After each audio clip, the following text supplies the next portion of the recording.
quiet morning on a suburban street turned into a heated clash when a routine traffic stop spiraled out of control. A police officer, blinded by prejudice, confronted a calm but resolute woman traveling with her family. He didn't realize that she was no ordinary citizen. She was a seasoned captain in the police force, prepared to stand her ground and expose the injustice in broad daylight. What followed was a dramatic unraveling of abuse, power, and courage, with the entire community watching. Before we dive deeper into this gripping tale of resilience, accountability, and the fight for justice, comment below where you're watching from today. And if you find this story as compelling as we do, don't forget to subscribe to stay updated on more inspiring stories like this one. The suburban road was bathed in the soft golden light of a peaceful morning. Trees lined the streets, their branches casting dappled shadows over the asphalt. The air was calm, carrying with it the hum of distant lawnmowers and the occasional chirp of birds. To any passerby, it was the epitome of tranquility, a picture-perfect day in an idyllic neighborhood. But beneath the calm exterior, an undercurrent of tension was about to surface. In the driver's seat of a sleek black sedan sat Diana Taylor, a composed yet resilient woman in her mid-30s.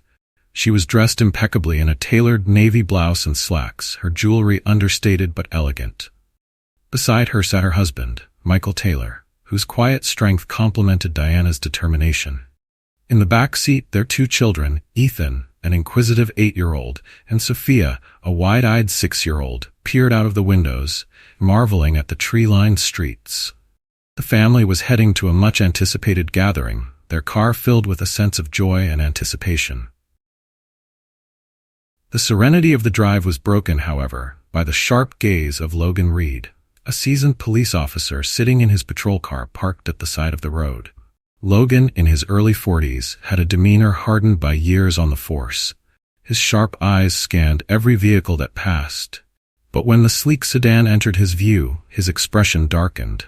To him, the luxurious car seemed out of place in the modest neighborhood. His mind, clouded by preconceived notions, quickly jumped to conclusions. Sitting beside him was Sandra Lopez, his younger colleague.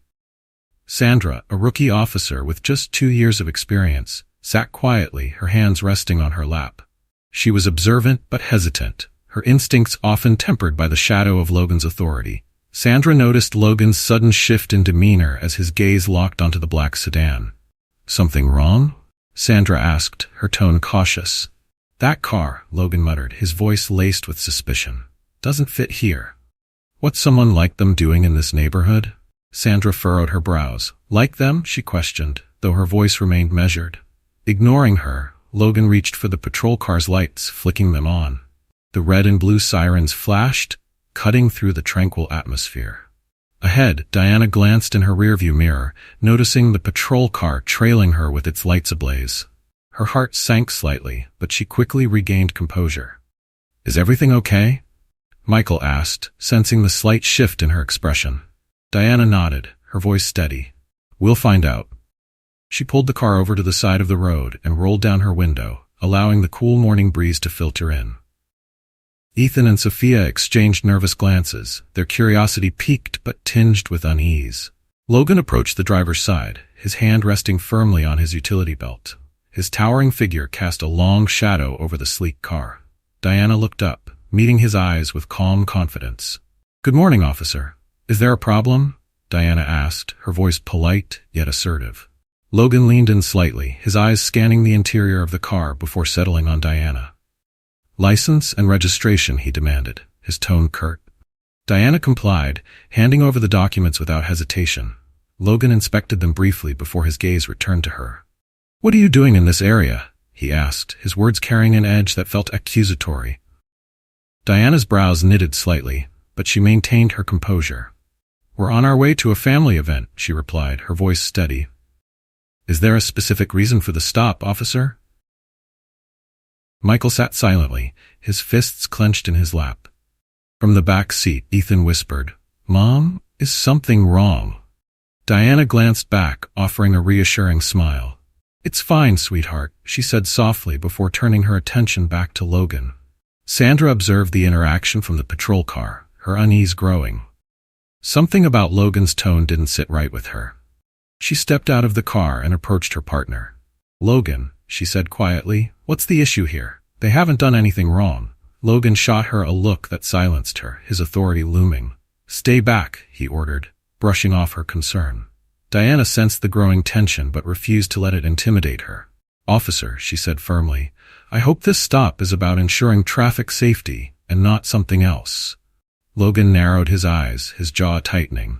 "Step out of the car," he commanded abruptly. Michael leaned forward, his voice low but firm. "Is that necessary, officer? She's complied with everything you've asked." Logan ignored him, his attention fixed solely on Diana. The weight of his words hung in the air, heavy with unspoken implications. Diana exhaled slowly, her mind racing but her exterior calm.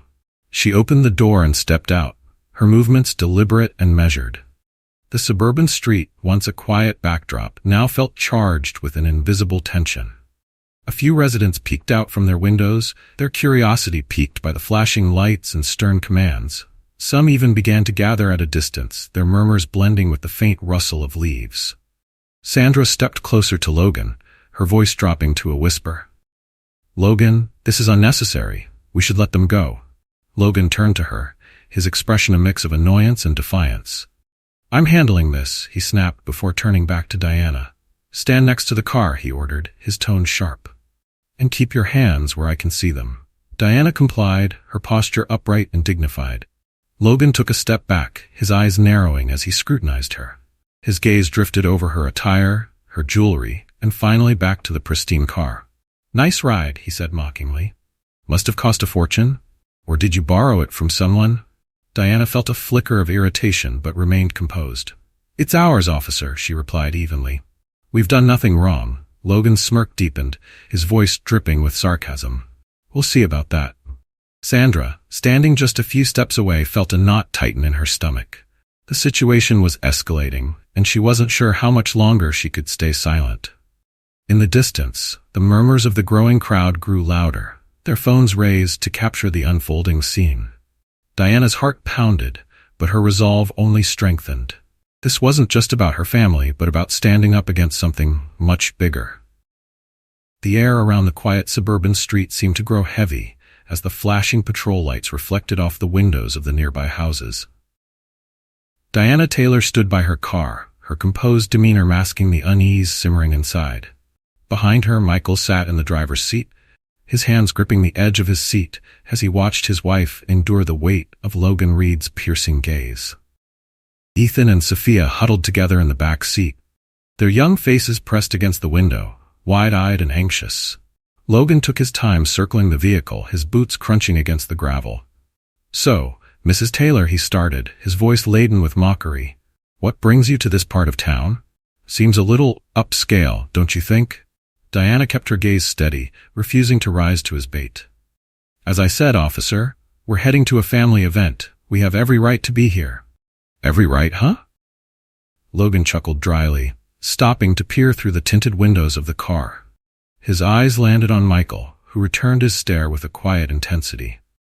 "Nice car, Mr. Taylor," Logan continued, addressing Michael now.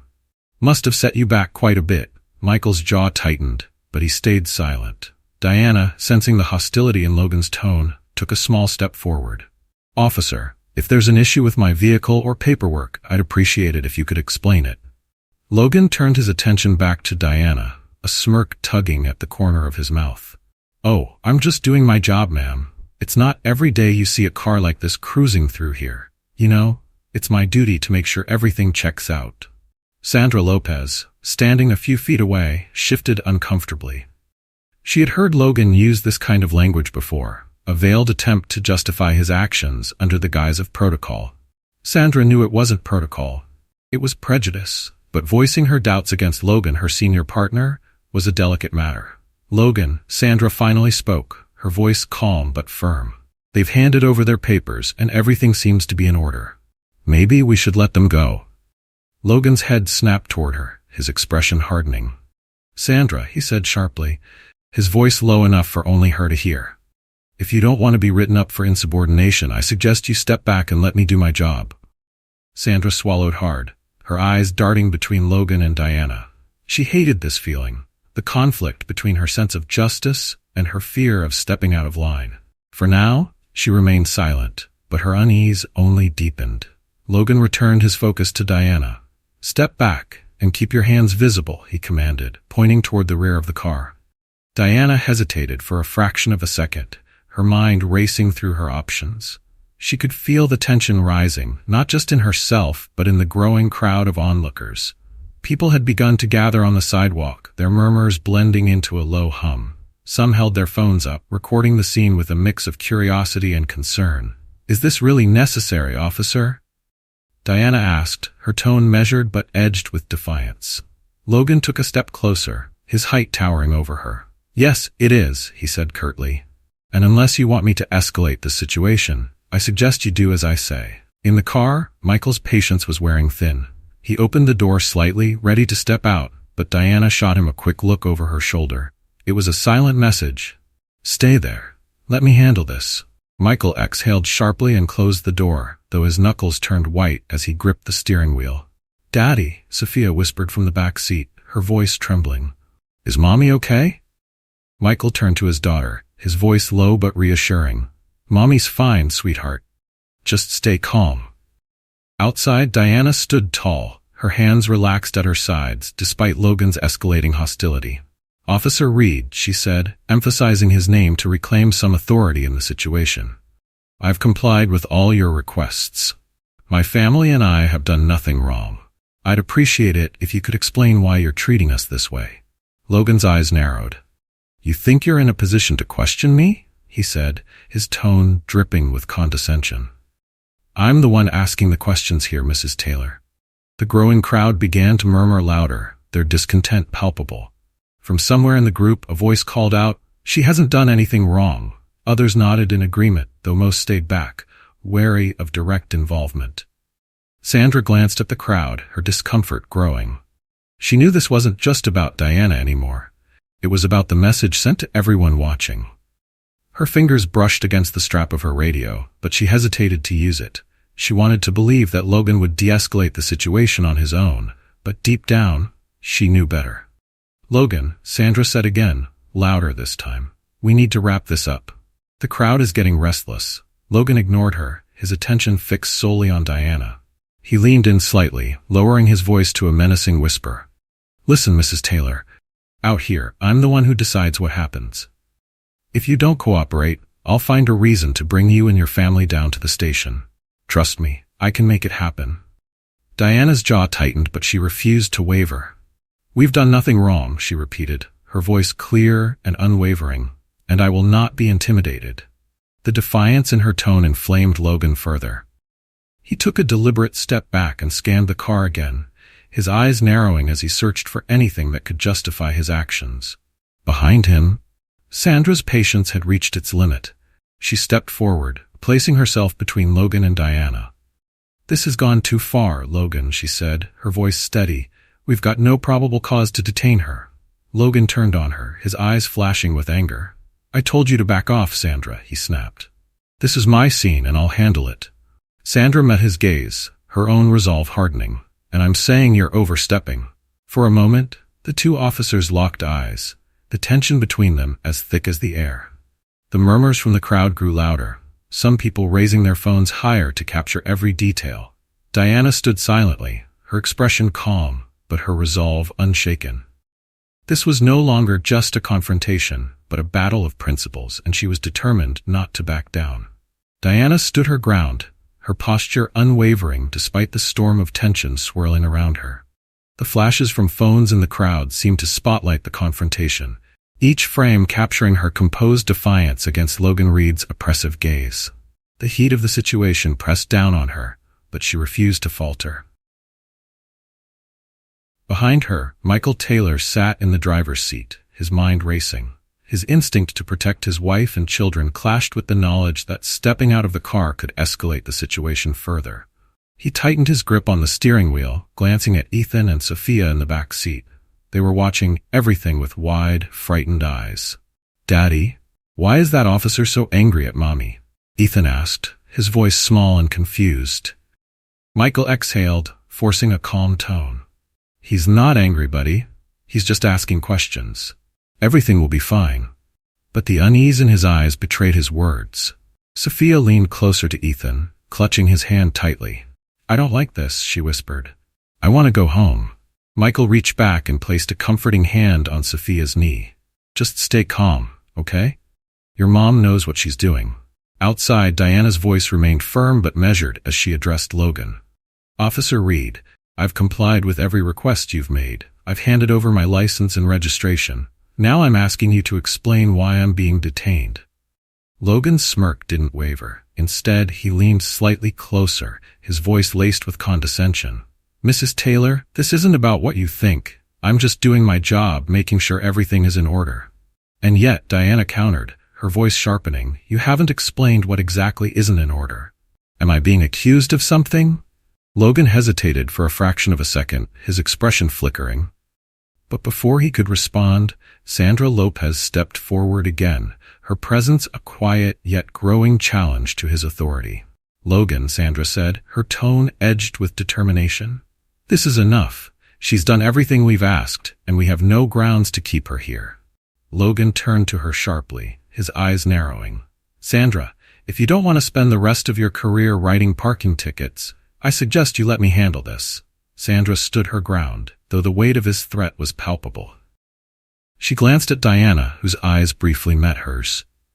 In that silent exchange, Sandra saw a strength she hadn't expected, a reminder of why she had joined the force in the first place.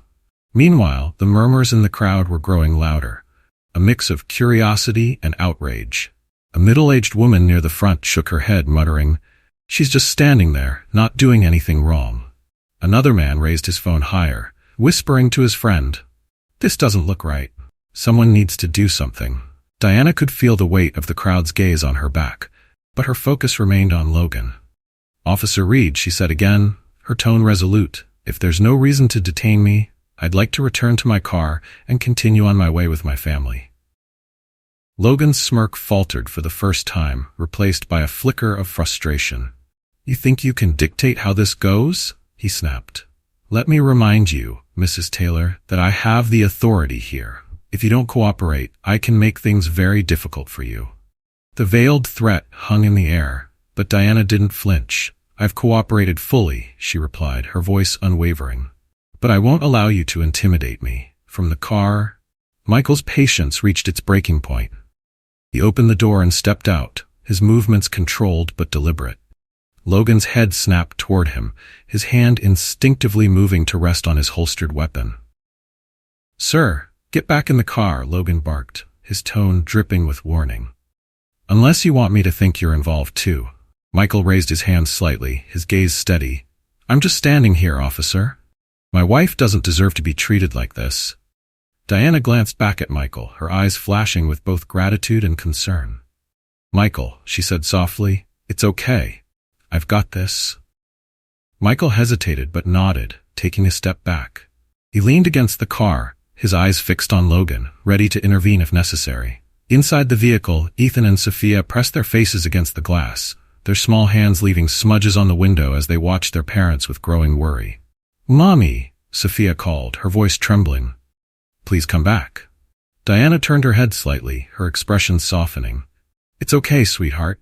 Stay with Daddy." Logan's patience was clearly wearing thin. He stepped closer to Diana, his towering frame casting a long shadow. "Listen, Mrs. Taylor," he said, his voice dropping to a menacing whisper. "You can either cooperate or I can find another way to handle this. And trust me, you won't like it." Diana's jaw tightened, but her voice remained calm. "Are you threatening me, Officer Reed?" "Threatening?" Logan feigned innocence, a mocking smile tugging at his lips. "Of course not. I'm just reminding you who's in charge here." The crowd murmured louder, their collective unease growing. From somewhere near the back, a young man called out, "She hasn't done anything wrong. Leave her alone." Others nodded in agreement, their voices slowly joining the fray. Sandra's voice broke through the mounting tension. "Logan, this is out of line," she said firmly. "We're supposed to serve and protect, not harass innocent people." Logan spun around to face her, his eyes blazing. "Sandra, I told you to stand down, and I'm telling you," she shot back, her voice rising, "this isn't right. We don't have a reason to hold them." For a moment, the air between them seemed to crackle with electricity. The crowd had fallen silent, their phones trained on the confrontation between the two officers. Diana watched, her resolve unwavering. She could sense that something was shifting, the power dynamic tilting ever so slightly. Logan turned back to Diana, his face a mask of barely contained anger. "This isn't over," he hissed. But even as he spoke, there was a flicker of uncertainty in his eyes, as though he realized the situation was slipping out of his control. Diana stood tall, her gaze steady. "No, Officer Reed," she said firmly. "It isn't." The tension on the street was almost palpable. The crowd had grown larger, their quiet murmurs swelling into a faint but unmistakable hum of discontent. Diana Taylor remained resolute, standing tall despite the hostility radiating from Logan Reed. She had faced situations that tested her strength before, but this felt different. The stakes were higher, not just for her, but for her family, who watched from the car, and for the growing number of strangers whose gazes silently urged her not to back down. Logan, however, was far from relenting. His frustration at the shift in control was evident in the way his jaw tightened and his eyes darted between Diana, the crowd, and Sandra Lopez. He had always thrived on maintaining an iron grip over any situation, but this time, the cracks in his facade were beginning to show. As Logan turned away from Diana, his movements became calculated. He reached into his jacket pocket, his fingers brushing against the small plastic bag he had slipped in earlier that morning. It was a measure he kept for difficult situations, though he had never been forced to use it until now. His mind raced as he considered his next move. He knew the crowd was watching, their phones capturing every angle, but Logan also knew how to exploit moments of chaos. He allowed the bag to slip subtly from his hand, letting it fall to the ground just a few steps away from Diana's feet. His next move was deliberate, a quick step forward, a pointed finger, and a loud, mocking voice that cut through the murmurs of the onlookers. "Well, well, what do we have here?" Logan said, his tone thick with feigned triumph. His finger pointed accusingly at the small bag of white powder on the ground. "Mrs. Taylor, would you care to explain this?" The accusation hung in the air like a thunderclap. Diana's eyes widened as she followed his gesture, her gaze landing on the incriminating bag. For a brief moment, disbelief washed over her. Then came the sharp sting of anger, burning in her chest like a wildfire. "That's not mine," she said firmly, her voice carrying over the murmurs of the crowd. "And you know it." Logan smirked, crossing his arms over his chest as if her words were nothing more than hollow denials. "Of course, that's what they all say," he said, his voice dripping with condescension. "But this looks like a serious issue, Mrs. Taylor. We might need to take this back to the station for further investigation." Diana's fists clenched at her sides, but she refused to let her emotions overwhelm her. She could feel the weight of the crowd's eyes on her, hear their hushed whispers growing louder. From inside the car, Michael's voice cut through her thoughts. "Diana," he called, stepping out of the car again. "What's going on?" "Sir, stay in the vehicle," Logan barked, his hand once again hovering near his holstered weapon. His tone was sharp, almost panicked, as if trying to regain control of the situation. But Michael stood his ground, his posture protective as he moved closer to his wife. "That's not hers," Michael said, his voice firm and steady. "You know it's not." "Then why is it here?" Logan retorted, his smirk faltering as he glanced nervously at the crowd. The phones, the whispers, and the quiet disapproval were all beginning to bear down on him. In the background, Sandra watched the scene unfold with growing unease. She hadn't seen Logan drop the bag, but something about the timing, the precision of his accusation, felt wrong. Her instincts, honed from her years of observing people, screamed that this wasn't adding up. She hesitated, her hand brushing against the strap of her radio. Speaking up against Logan meant taking a risk that could cost her more than just her career. But then she saw the look in Diana's eyes, a fire of defiance and integrity that refused to be extinguished. Sandra took a deep breath, her resolve beginning to solidify. "Book Logan," she said, stepping forward. "Are you sure about this? Because I don't think we have enough." "Enough?" Logan interrupted, spinning to face her. His eyes flashed with anger, but there was an undercurrent of desperation. "Are you questioning my judgment, Lopez? Because if you are, maybe we need to talk about your future on this team. The crowd, encouraged by the spectacle, began to stir. A man near the front pointed at the bag and said, "That wasn't there before. I've been recording this whole time." Another woman chimed in, her voice trembling but determined. "I saw him drop something. This isn't right." The voices grew louder, accusations blending into a wave of discontent rolling toward Logan. He turned back to Diana, his smirk now completely gone. "Mrs. Taylor," he said, his voice tightening, "if you don't want this to get worse, I suggest you cooperate." Diana stepped forward, her voice cutting through the chaos with a commanding clarity. "I have cooperated, Officer Reed," she said, "but I will not stand here and allow you to fabricate evidence against me." Her words struck a chord with the crowd, who erupted into supportive shouts. "That's right," one man yelled. "She hasn't done anything wrong." Another voice called out, "We're watching everything." Sandra clenched her fists, her chest tightening with the weight of the moment. She had stayed silent for too long, allowing Logan's behavior to go unchecked. Memories of past incidents flashed through her mind, as did other moments when she had stood by, too afraid to act. This time, she wouldn't let fear win.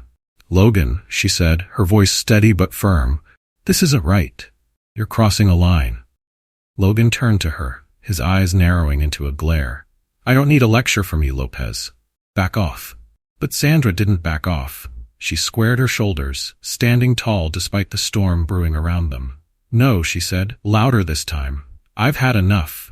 I can't watch you do this." The crowd quieted slightly, their attention snapping to Sandra. Her words carried a weight that even Logan couldn't ignore. For the first time, he looked genuinely unsettled, his confidence cracking under the pressure of her defiance. Diana met Sandra's gaze, a flicker of gratitude passing between them. It was a silent acknowledgement, a shared understanding that they were both standing against something far larger than themselves. Logan, now visibly cornered, glanced around the scene. The phones, the witnesses, the rising voices, it was all too much. He clenched his fists, his face twisting into a mask of frustration. But the power he had once wielded was slipping through his fingers. And there was nothing he could do to stop it. The air on the suburban street was suffocating, thick with the weight of an escalating standoff. The crowd had grown restless, their murmurs turning into bolder whispers of discontent. The phones that had once been discreetly recorded were now held high, their lenses fixed on Logan Reed as he stood locked in an unyielding confrontation with Diana Taylor. Diana didn't move from her position. Her calm demeanor masked the fire burning within her, a mixture of indignation and determination. Her family, still in the car, watched in tense silence.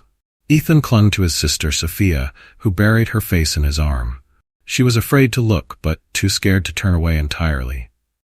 "Mommy's so brave," Ethan whispered, trying to reassure himself as much as his sister. Michael sat with one hand on the door handle, ready to step out if things spiraled any further. Logan Reed, his composure hanging by a thread, scanned the crowd, which had become increasingly vocal.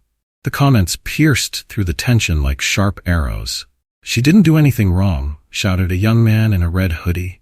"That's an abuse of power." A woman yelled from the sidewalk.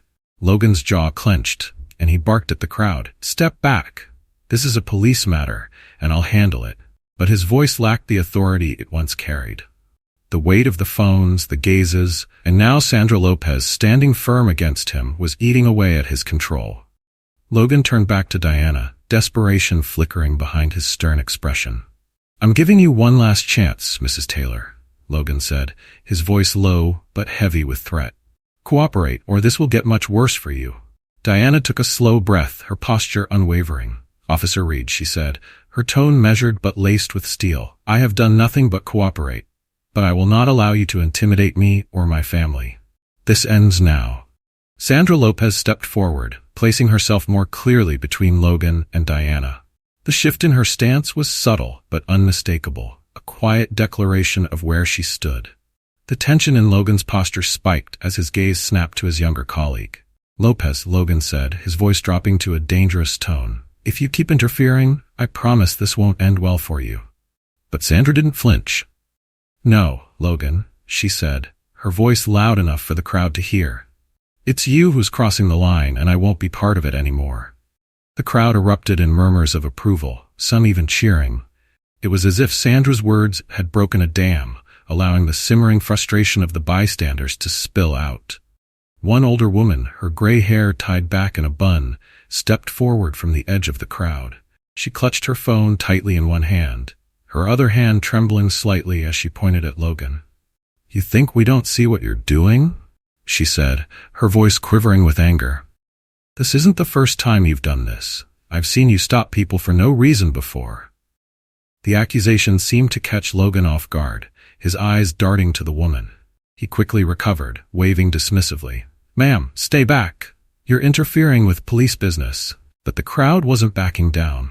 Others began speaking up, their voices blending into a wave of collective defiance. "This isn't right. We're watching everything. Leave her alone." Logan's frustration boiled over. He turned back to Diana, his voice rising with anger. "This is your last warning." "Oh." "Enough," Diana interrupted, her voice cutting through the noise like a blade. She stepped forward, her eyes locking with Logan's, unyielding and fierce.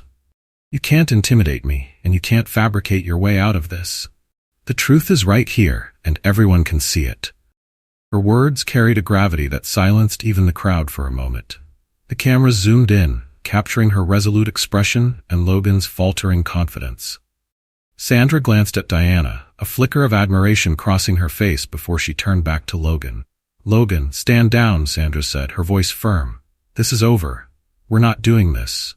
Logan opened his mouth to respond, but before he could, a voice rang out from the crowd. "She's a captain!" The young man in the red hoodie yelled, his phone pointed directly at Diana. The crowd gasped, their whispers turning into a buzz of curiosity and shock. Logan's eyes narrowed, his brow furrowing as he turned back to Diana. "What did he say?" he asked, his voice laced with suspicion.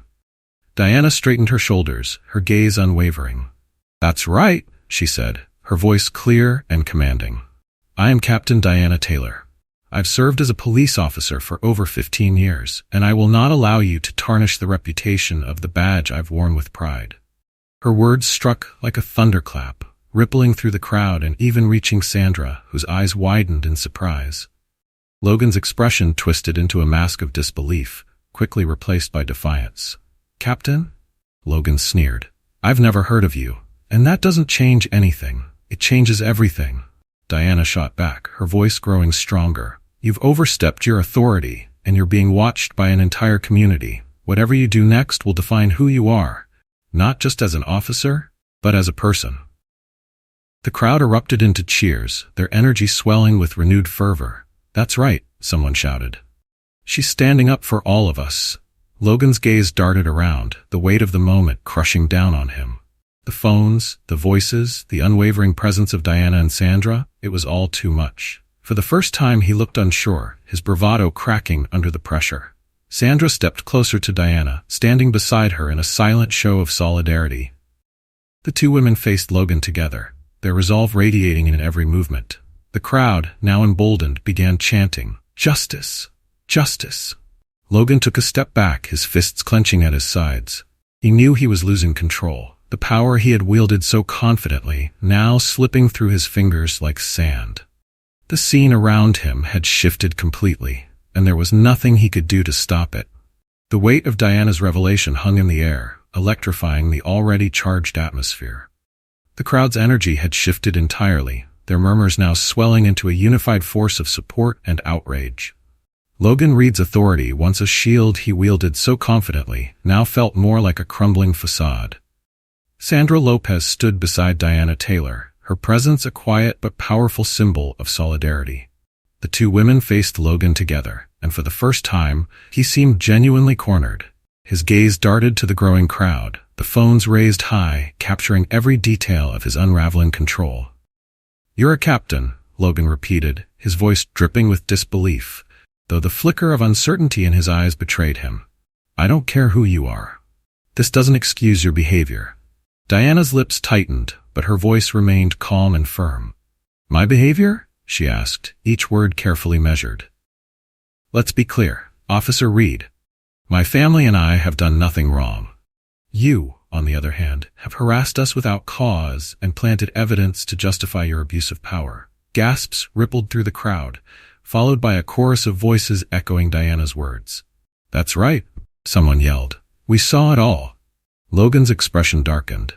"You don't know what you're talking about," he snapped, though his voice lacked the conviction it once held.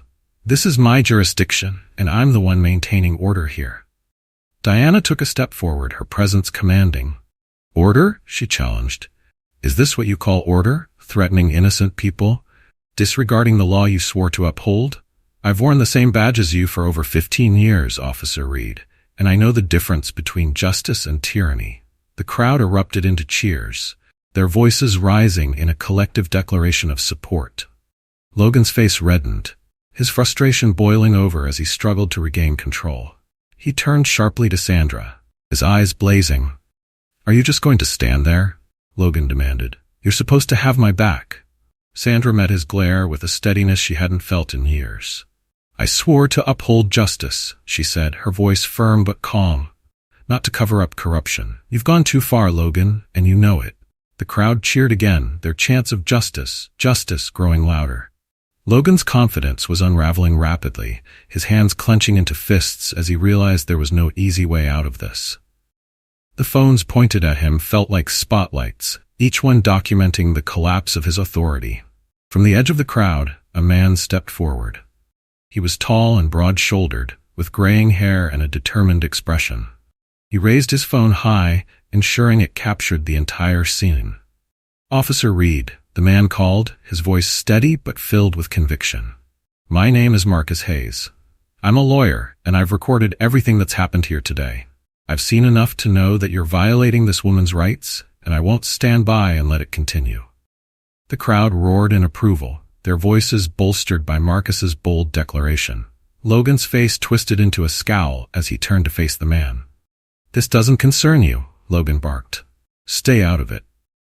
"Oh, but it does concern me," Marcus replied, stepping closer. "It concerns all of us. What you're doing isn't just wrong, it's illegal. And there are enough witnesses here to ensure you're held accountable." Diana glanced at Marcus, a flicker of gratitude crossing her face.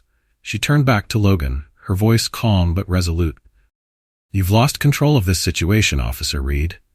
The truth is out, and there's no covering it up now." Logan's chest heaved with frustration, his gaze darting between Diana, Sandra, and the crowd. His authority, once absolute, now felt like a fragile thread about to snap. Desperation crept into his tone as he turned back to Sandra. "Lopez, this is your last chance," Logan hissed. "If you don't stand with me, you'll regret it." Sandra took a deep breath, her hands trembling slightly as she squared her shoulders.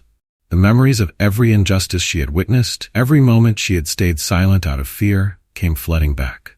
This time, she wouldn't let fear win. "I'm done staying silent," Sandra said, her voice steady despite the tremor in her hands. "What you're doing is wrong, Logan, and I won't be part of it." The crowd erupted into applause, their voices rising in a powerful wave of support. Logan's face twisted in frustration, his grip on the situation slipping further with every passing second. From behind Diana, Michael stepped forward, his presence a quiet but firm declaration of solidarity. "We're done here, Officer Reed," Michael said, his voice steady and low. "My wife has done nothing wrong, and we're not going to let you threaten us anymore." Logan's gaze snapped to Michael, his frustration boiling over. "Get back in the car," Logan barked, but his voice lacked the authority it once carried. "No," Michael replied simply, his posture unwavering. "You've already crossed the line." The crowd's cheers grew louder, their chants of justice reverberating through the street. Logan's shoulders sagged slightly, the weight of the moment pressing down on him. For the first time, he looked truly cornered, his options dwindling rapidly. Then, from a distance, the sound of approaching sirens cut through the chaos. A second patrol car pulled up to the scene, its lights flashing. The crowd parted slightly as the car came to a stop, and out stepped Lieutenant Mark Weston, his expression calm but authoritative. The sight of Weston seemed to drain the last of Logan's bravado. He straightened slightly, though the tension in his posture remained. Weston approached the group, his gaze sweeping over the scene with a practiced sharpness. "What's going on here?" Weston asked, his voice carrying the weight of command. Diana stepped forward, her voice steady. "Lieutenant, I'm Captain Diana Taylor." This officer has harassed my family, fabricated evidence, and violated my rights." Weston's eyes flicked to Logan, who shifted uncomfortably under his superior's gaze. "Is this true, Officer Reed?" Weston asked, his tone measured but firm. Logan opened his mouth to respond, but the weight of the crowd, the phones, and the truth silenced him. He lowered his gaze, his authority crumbling completely under Weston's scrutiny. "Officer Reed," Weston said, his voice cutting through the tension like a knife, "you're suspended pending investigation. Hand over your badge and firearm." The crowd erupted into cheers as Logan's face fell, the final remnants of his control slipping away. Diana stood tall, her resolve unshaken, as she watched the culmination of her stand for justice. The cheers of the crowd rang out like a wave of vindication as Lieutenant Mark Weston's commanding voice delivered the final blow to Logan Reed's authority. The officer stood frozen, his shoulders slumped, his face pale with disbelief. The badge that had once been a symbol of power and control now felt like a weight too heavy to bear. "Hand over your badge and firearm, Officer Reed," Weston repeated, his tone firm, leaving no room for argument. Logan's hands trembled as he unpinned the badge from his chest and placed it into Weston's outstretched hand. The weight of the moment was almost suffocating as he unholstered his firearm, the clicks of metal echoing unnervingly in the charged silence. Weston motioned for two officers who had arrived as backup to escort Logan away. Before stepping back toward the patrol car, Logan shot a glare at Diana Taylor, his lips twisting in one final sneer. "You'll regret this," he spat, his voice dripping with venom. But his words, once laden with menace, now rang hollow. Diana met his gaze, her calm, resolute expression unshaken. "The only thing I regret," she replied evenly, "is that it took this long for the truth to catch up to you." The crowd erupted in applause, their voices rising with renewed energy. Logan's face flushed with humiliation as the officers led him toward the patrol car. From somewhere in the crowd, a man's voice rang out, strong and furious. "Grayson, do you remember me?" The sudden shout brought a fresh wave of silence over the crowd. The man, who looked to be in his late 40s, stepped forward. He was tall, with broad shoulders and a determined expression that carried years of frustration. "I'm Carl Hendricks," the man said, his voice steady, despite the tremor of anger beneath it. "You arrested my son last year, planted a bag of powder in his car, just like you tried to do here today. My son lost everything because of you, a scholarship, his reputation, and his future. And for what? Your ego? Your prejudice?" Logan paused briefly, his expression faltering as he avoided Carl's piercing glare. But Carl wasn't finished. He turned to the crowd, his voice growing louder with every word. "This man has been abusing his power for years, and we've stayed silent, but not today. Today, we're standing up." Cheers erupted from the crowd, their chants of justice, swelling once more. Diana's gaze softened as she looked at Carl, a quiet understanding passing between them. She knew all too well the weight of standing up against such injustices, the courage it demanded. Nearby, Sandra Lopez stood quietly, the tension in her shoulders finally easing. The moment Carl had spoken up, a wave of relief and validation had washed over her. She wasn't alone in calling out Logan's wrongdoings. Others had seen it too, and they were ready to speak the truth. Steeling herself, Sandra stepped forward, drawing the attention of the crowd. "What you saw here today," she began, her voice firm but tinged with emotion. "It wasn't just one officer's mistake. It's a reflection of a bigger problem, a system that allows people like Logan Reed to abuse their authority without accountability." Her words hung in the air, the crowd listening intently. Diana turned to Sandra, her expression one of quiet encouragement. Sandra continued, her voice growing steadier with each word. "But today, we prove that silence doesn't have to be the answer.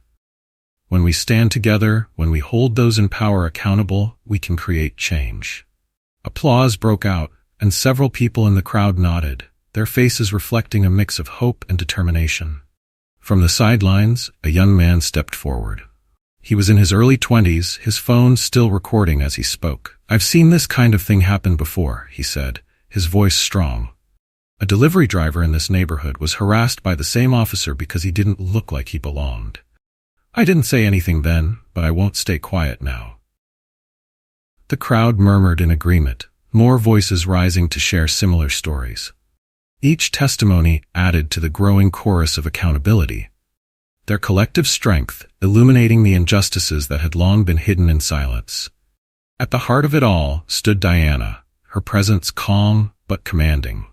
She took a step forward, her voice carrying over the crowd. "We've all seen the damage that silence can do," she said. "But today, we're showing what happens when we speak up. This is about more than just one officer. This is about ensuring that no one else has to go through what my family and I experienced." Her words drew another round of applause, the crowd's energy surging. Diana turned to Sandra, her voice soft but firm. "Thank you," she said, her eyes reflecting genuine gratitude, "for standing up when it mattered most." Sandra nodded, her own eyes shimmering with emotion. "Thank you," she replied. "You reminded me why I became an officer in the first place." Lieutenant Weston stepped forward, his presence commanding the attention of the crowd. "Today's events have highlighted both a serious problem and the strength of a community willing to stand together," he said, his voice measured but strong. "Officer Reed will face a full investigation, and I promise you, accountability will be served." The crowd cheered once more, their voices a testament to the unity that had formed in the face of injustice. As the tension of the moment began to ease, Diana turned back toward her family. Michael was already stepping out of the car, his arms open to embrace her. Ethan and Sophia quickly followed, their small hands clutching at Diana, as though they never wanted to let go. "You were amazing," Michael said softly, his voice filled with pride. "You stood up for all of us." Diana smiled, her hands gently brushing through Ethan and Sophia's hair. "We did it together," she said. "And it's not just about today. It's about what happens next." Nearby, Carl Hendricks approached, his expression softening as he looked at Diana. "Thank you," he said simply, his voice heavy with emotion, "for standing up, for showing us we don't have to stay silent anymore." Diana placed a hand on his shoulder, her gaze steady. "We all have a role to play," she said, "and together we can make sure this never happens again." The crowd began to disperse slowly, but the energy lingered, a shared understanding that this moment was only the beginning. As Diana turned to leave with her family, Sandra and Lieutenant Weston exchanged a glance. "She's remarkable," Weston said quietly. "She's a leader," Sandra replied, her voice filled with resolve. "And she's just getting started." As the crowd began to thin, the tension that had gripped the street eased into a hum of quiet determination. Diana Taylor stood by her car, her family gathered around her, but her mind was already racing ahead. Today was a victory, yes, but it was just the beginning of a larger battle for justice and accountability. Lieutenant Mark Weston stepped forward, his expression grave but respectful. "Captain Taylor," he said, addressing her formally, "you've done more than stand up for yourself today. You've exposed a serious problem, and I assure you that Officer Reed will face a thorough investigation." Diana met his gaze, her voice calm but firm. "Thank you, Lieutenant. I trust that the investigation will be fair and transparent, not just for my sake, but for everyone who has been affected by this kind of abuse." Weston nodded, his demeanor reflecting a commitment to justice. "It will be," he promised, "and I'll personally see to it that any misconduct uncovered during this investigation is addressed. This department has to do better, and today is a clear reminder of that." Sandra Lopez, who had been standing nearby, stepped closer. Her nerves, which had been on edge throughout the confrontation, were finally beginning to settle. "Captain Taylor," she said, her voice steady but tinged with emotion, "I want to thank you. You gave me the courage to speak up today. Strength, and that's something I'll carry with me." Diana turned to Sandra, her expression softening. "You did the right thing, Officer Lopez," she said. "It takes strength to stand up, especially when the stakes are high. But remember, you didn't just stand up for me. You stood up for what's right, for the values we're supposed to uphold." Sandra nodded, her resolve visibly strengthening. "I'll keep that in mind," she replied, "and I'll do better from now on." As Diana and her family drove away from the scene, the weight of the day began to settle over them. The children were quiet in the back seat, their usual chatter replaced by a contemplative silence. Michael glanced at Diana, his hand reaching out to rest gently on hers. "You were incredible back there," he said, his voice low but filled with admiration. "I'm so proud of you." Diana gave him a small, tired smile. "It wasn't just me," she said. "It was everyone, the community, Sandra, even Lieutenant Weston. It was all of us coming together." From the back seat, Ethan broke the silence. "Mom," he said hesitantly, "why was that officer so mean to you? You didn't do anything wrong." Diana's heart tightened at his innocent question, but she took a deep breath before answering. Sometimes, she began, choosing her words carefully, people judge others because of how they look or where they come from. It's wrong, but it happens. That's why it's so important to stand up for what's right, even when it's hard. Sophia, who had been listening quietly, leaned forward. "You're like a superhero, Mommy," she said, her voice filled with awe. "You didn't let him scare you." Diana's smile softened, and she turned slightly to look at her daughter. "I'm not a superhero, Sophia," she said gently. "I'm just someone who believes in justice. But if standing up for what's right makes me a hero in your eyes, then I'm okay with that." The following morning, Diana received a call from Lieutenant Weston. She answered it in the living room, Michael sitting nearby with a cup of coffee and a curious expression. "Captain Taylor," Weston began, his tone formal but warm, "I wanted to let you know that the department has officially launched an investigation into Officer Reed's conduct. But there's something else I wanted to discuss." Diana's brow furrowed slightly. "What is it, Lieutenant?" Weston hesitated briefly before continuing. "After what you demonstrated yesterday, the department believes you're uniquely qualified to lead a new initiative we're launching, one focused on improving relations between the police and the community. We need someone who can rebuild trust and foster change, and we think you're the right person for the job." Diana's breath caught for a moment as the weight of his words sank in. She glanced at Michael, who was watching her intently, a small smile playing at the corners of his lips. "I'm honored, Lieutenant," Diana said, her voice steady despite the emotions swirling inside her. "This is a big responsibility, and I'll need the department's full support to make meaningful changes." "You'll have it," Weston assured her. "We believe in your vision, and we're confident you'll make a difference." After ending the call, Diana sat quietly for a moment, processing the opportunity that had just been presented. Michael reached over, placing his hand on hers. "Big news?" he asked. Diana nodded, her smile growing. "They want me to lead a new initiative to improve police-community relations. It's an incredible chance to make real changes." Michael's eyes lit up with pride. "I can't think of anyone better for the job," he said. "You've already shown what a difference you can make." Diana exhaled, her determination solidifying. "It's going to be a lot of work," she said. "But this is exactly what we've been fighting for, a chance to create a better future." Later that evening, Diana sat with Ethan and Sophia in their cozy living room, the soft glow of a lamp illuminating their faces. She explained her new role in terms they could understand, her voice warm but serious. "Mom's going to work on making sure everyone is treated fairly," she said. "That means helping the police and the community work together so that no one has to go through what we did." Ethan tilted his head thoughtfully. "Does that mean you'll stop bad guys like that, officer?" Diana smiled gently. "It means I'll do my best to make sure people like him can't hurt others," she said. "But it also means teaching everyone, police officers and the community, how to understand and trust each other better." Sophia leaned against Diana, her small hands clutching her mother's arm. "You'll do it, Mommy," she said confidently. "Because you're the best." Diana kissed the top of her daughter's head, her heart swelling with love and determination. "Thank you, sweetheart," she said. "I'll try my very best." As Diana prepared for bed that night, she stood by the window, gazing out at the quiet street below. Michael joined her, wrapping an arm around her shoulders. "This is just the beginning," he said softly. Diana nodded, her expression resolute. "And it's a good beginning," she replied, "but we've got a long way to go." They stood together in the silence, the warmth of their home a stark contrast to the events of the day before. At that moment, Diana knew that her fight for justice wasn't just about her family.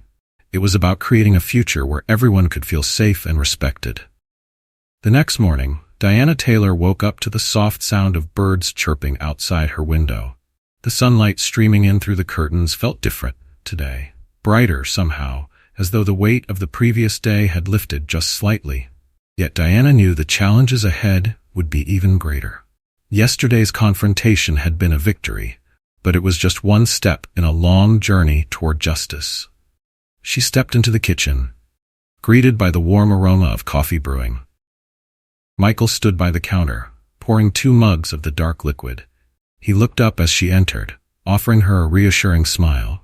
"Morning, Captain," he said, his tone teasing but filled with pride. Diana chuckled softly, sitting at the kitchen table. "Captain," she repeated, the title feeling heavier now.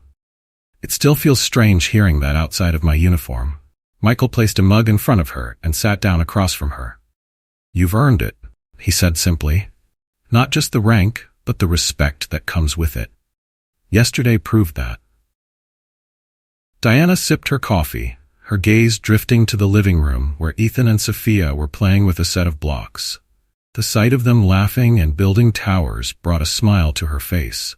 But beneath the joy, she could sense the questions lingering in their young minds, the questions they hadn't yet found the courage to ask. "Michael," she began, her voice quiet, "I need to talk to the kids. I want them to understand what happened yesterday, why it mattered." Michael nodded. "They're ready to listen. And I think hearing it from you will mean everything to them." A few minutes later, Diana called Ethan and Sophia over to the couch. The children climbed onto the cushions, looking at their mother with curious but attentive eyes. Michael joined them, sitting beside Diana as she began to speak. "Yesterday," Diana started, her voice gentle but firm, "something happened that I want to talk to you about. You both saw a lot, and I know it might have been confusing or even scary. So I want to explain it to you." Sophia, always the more outspoken of the two, was the first to respond. "Why was the police officer so mean to you, Mommy?" she asked, her small brow furrowing. Diana took a deep breath, choosing her words carefully. "Sometimes," she said, "people make decisions based on how someone looks or where they come from, instead of who they really are. That officer judged me unfairly, and he used his power in a way that was wrong." Ethan leaned forward, his expression thoughtful. "But you didn't do anything wrong," he said. "Why didn't he stop when you told him?" "Because," Diana explained, "some people don't like being challenged, even when they're wrong. But that's why it's so important to stand up for what's right, even when it's hard." Sophia's eyes filled with admiration as she looked at her mother.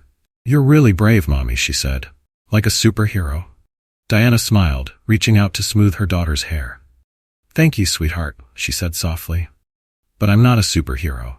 I'm just someone who believes that everyone deserves to be treated with respect and fairness." Ethan tilted his head, a new question forming in his mind. "Mom," he asked, "are you going to stop other bad police officers from being mean?" "That's exactly what I'm going to try to do," Diana replied. "The police are supposed to protect people, not hurt them. And now I have a chance to help make sure the police and the community work together the way they're supposed to." Sophia tilted her head. "How will you do that?" Diana leaned forward, her voice filled with determination. "By teaching people to understand each other better, by making sure officers who break the rules are held accountable, and by showing everyone that standing up for what's right can make a difference." Michael placed a hand on Diana's shoulder, his voice steady as he addressed the children. "Your mom is working to make things better for everyone, not just for us, and that's something we can all be proud of." Ethan nodded solemnly, his young mind beginning to grasp the significance of his mother's actions. "I'm proud of you, Mom," he said. "You didn't let him win." Sophia wrapped her small arms around Diana's waist. "I'm proud of you too," she said softly. "I want to be brave like you when I grow up." Diana hugged her children tightly, feeling a swell of emotion rise in her chest. "You already are brave," she said, her voice trembling slightly. "Both of you. And as long as you always stand up for what's right, you'll make the world a better place." That evening, as the Taylor family sat down for dinner, the mood was lighter, the tension of the day before slowly fading. They shared stories, laughed at Ethan's jokes, and listened as Sophia excitedly recounted a story from school. But even amid the joy, Diana's mind lingered on the work that lay ahead. After the children were tucked into bed, Diana and Michael sat together in the living room. The soft glow of a lamp illuminated their faces as they talked quietly about the events of the day. "You're going to make a difference," Michael said, his voice steady. "I know it won't be easy, but if anyone can do it, it's you." Diana leaned into him, feeling the warmth of his presence. "I hope so," she said. "Yesterday was just one step, but it showed me how much work there is to do." We've built something powerful with the community, but now it's about keeping that momentum going. Michael nodded. And you're not doing it alone, he reminded her. You've got the community behind you, and you've got us. Diana smiled, her heart swelling with gratitude. That's all I need, she said softly. With you and the kids by my side, I can face anything. The next morning, as Diana prepared for her first day in her new role leading the initiative to improve police-community relations, she stood before the mirror, adjusting her uniform. The badge on her chest gleamed in the morning light, a symbol of both her responsibility and her resolve. Ethan and Sophia stood by the doorway, watching her with wide eyes. You look amazing, Mommy, Sophia said, beaming. Thanks, sweetheart, Diana replied, her smile warm but tinged with nerves. Today's the start of something big. Michael joined them, placing a reassuring hand on her shoulder. And you're ready for it, he said. You've already shown what you're capable of. Diana took a deep breath, her reflection staring back at her with a mix of determination and hope. Let's do this, she said, turning to her family. Together. The morning air was crisp and filled with a sense of renewal, as Diana Taylor walked into the police station. For years, this building had represented duty and discipline to her. Today, it symbolized something much greater, a chance to redefine what justice and service meant for the community. Her uniform was pressed, her badge gleaming, and her stride purposeful. As she entered, she was met with glances from her colleagues. But these weren't the wary, judgmental stares of the past. There was respect in their eyes now, a recognition of the strength and integrity Diana had shown. A few officers nodded, offering small but genuine smiles. Among them was Sandra Lopez, who stepped forward with a warm expression. Captain Taylor, Sandra greeted, her tone filled with both formality and camaraderie. Officer Lopez, Diana replied, her smile widening. Thank you for standing with me yesterday. It made all the difference. Sandra shook her head slightly, her gaze steady. You made the difference, she said. But I'm ready to help you however I can. Yesterday showed me that we can't keep quiet anymore. Diana nodded, placing a hand on Sandra's shoulder. We're in this together. Change isn't easy, but it's always worth fighting for. The first meeting about the new initiative to improve police-community relations was held in the station's conference room. Officers, community leaders, and local residents filled the seats, their expressions a mix of curiosity and cautious optimism. Lieutenant Mark Weston stood at the front of the room, his presence commanding but supportive. We're here because yesterday reminded us of something critical, Weston began, his voice firm. Our job is to serve and protect. But to do that effectively, we need the trust of the community, and we have to earn it every day. He turned toward Diana, a slight smile on his face. Captain Taylor will be leading this initiative. Her courage and leadership have already inspired many of us, and I'm confident she'll guide us toward meaningful change. The room erupted into polite applause as Diana stood, her presence commanding but approachable. She took a moment to look around, meeting the eyes of the officers and residents alike. Thank you, Lieutenant Weston, Diana began, her voice steady, and thank you to everyone here for being part of this effort. Yesterday was a powerful reminder of both the challenges we face and the strength we have when we work together. She paused, allowing her words to settle. This initiative isn't about pointing fingers or placing blame. It's about building bridges between officers and the people we serve, between the past and the future we want to create. Diana outlined her plan, which included community outreach programs, regular forums for open dialogue, and mandatory training for officers on bias and de-escalation techniques.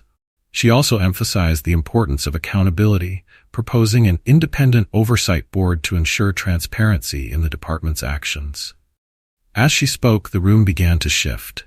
The initial hesitance gave way to nods of agreement and murmurs of support. Even the officers who had been skeptical seemed to lean forward, their expressions softening as they listened.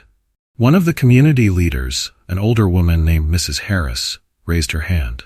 Captain Taylor, she said, her voice clear, how do you plan to ensure that these changes last? We've seen efforts like this before, but they don't always stick. Diana nodded, acknowledging the concern. That's a valid question, Mrs. Harris, she replied. The truth is, lasting change requires ongoing commitment from the department, the community, and everyone involved. That's why this initiative is designed to be collaborative and transparent. Together, we'll hold each other accountable." Her response earned another round of applause, and the energy in the room grew more hopeful. Sandra, seated near the back, felt a renewed sense of purpose. This wasn't just another meeting, it was the beginning of something transformative. Later that afternoon, Diana stepped outside the station to find Michael, Ethan, and Sophia waiting for her. The sight of her family brought a wave of warmth, grounding her amidst the whirlwind of responsibilities. "How was it?" Michael asked, his voice filled with curiosity and pride. "It went well," Diana replied, kneeling to embrace Ethan and Sophia. "There's still a lot to do, but it feels like we're moving in the right direction." Ethan looked up at her with wide eyes. "Did you make everyone listen to you, Mom?" he asked. Diana chuckled, ruffling his hair. "Not everyone, but enough," she said. "And that's a start." Sophia tugged on her sleeve. "Did you tell them to be nice to people?" she asked earnestly. "I did," Diana said, her smile softening. "And I think they're going to listen." Michael placed a hand on her shoulder, his gaze steady. "You're making a difference," he said. "I know it's not easy, but you're doing exactly what needs to be done." Diana stood, her expression one of quiet determination. "It's just the beginning," she said, "but I'm ready." As the sun dipped lower in the sky, the Taylor family returned home, their laughter filling the house as they settled into their evening routine. Later that night, after the children had fallen asleep, Diana and Michael sat together in the living room. The soft glow of the lamp illuminated their faces as they talked about the day. "I keep thinking about how far we've come," Diana said, her voice thoughtful. "Yesterday we stood up for something important, and today we started building something even bigger." Michael nodded, his eyes reflecting his admiration for her. "You've always been a builder," he said, "not just of ideas, but of hope." Diana smiled, leaning against him. "It's not just me," she said. "It's all of us. The community, the department, our family. We're stronger together." Michael placed a gentle kiss on her forehead, and together, we'll keep moving forward. The next morning, Diana stood in her front yard, watching Ethan and Sophia play as the sun rose higher in the sky. The sounds of their laughter filled the air, a reminder of everything she was working toward, a future where her children, and all children, could grow up in a world where justice wasn't a fight, but a given. As she turned to head inside, her phone buzzed with a message from Sandra. It was simple but powerful. "Thank you for leading the way. Let's keep going." Diana smiled, her resolve solidifying once more. She typed a quick reply, "Always." The Taylor family's house stood as a beacon of hope in the quiet neighborhood, a reminder that change begins with one voice but grows through the strength of many. Diana knew the road ahead would be long, but with each step, she felt more certain than ever that they were moving toward a brighter future. The story of Diana Taylor is more than a confrontation between a community and a flawed system. It is a testament to the power of courage, unity, and the unwavering pursuit of justice. Diana's strength in the face of adversity teaches us that change begins with individuals willing to speak up, even when the odds seem insurmountable. Her journey highlights that standing for what is right not only protects personal dignity, but also inspires others to rise against injustice. Sandra Lopez's transformation from hesitant silence to bold action shows the importance of accountability and allyship. It reminds us that change is never the result of one person's fight alone, but a collective effort of individuals choosing integrity over fear. The voices of the community, united in support of Diana, demonstrate that when people come together with shared resolve, they can hold even the most entrenched power structures accountable. This story also challenges us to reflect on the systems we trust. It underscores the need for constant vigilance and reform, not to erode institutions, but to strengthen them with fairness and transparency. In Diana's journey, we see hope, not just for justice today, but for a future where equality and accountability are the norm. The lesson is clear. Silence perpetuates injustice, but courage creates change. It is our responsibility to call out what is wrong, support what is right, and work toward a world where everyone can live with dignity and respect. If this story moved you, we'd love to hear your thoughts. Did it inspire you to reflect on your own actions or experiences? If you found the story good, comment with a 1. If you thought it was amazing, comment with a 2. And don't stop there. Share your own stories of courage, accountability, or standing up for what's right. Your voice matters, just like Diana's and the community's voices mattered in this story. Together, we can spark change and inspire others to do the same. Don't forget to subscribe to the channel so you never miss these meaningful stories. Let's build a stronger, more compassionate community. Share your thoughts in the comments below. We're listening, and we can't wait to hear from you.